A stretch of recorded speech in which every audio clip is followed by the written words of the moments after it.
پول دعوا ندارم. تو تئاتر بدهکاری بالا آوردم. مهمون واسم اومده. پاتی هم همینطور واسم قمیش میاد.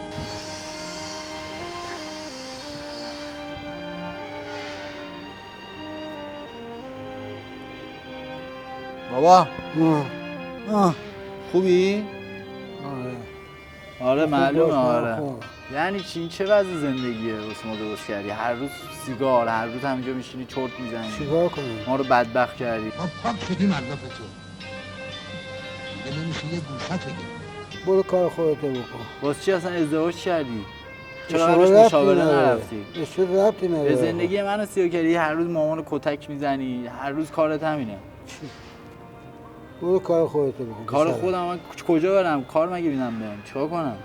یه کاری پیدا کن بکن. من همین هستم. همیشه کارت همینه. آره. ولمون کن با. بلند شو یه تکوری بکن. میدونم تو اون داره چی میگذره.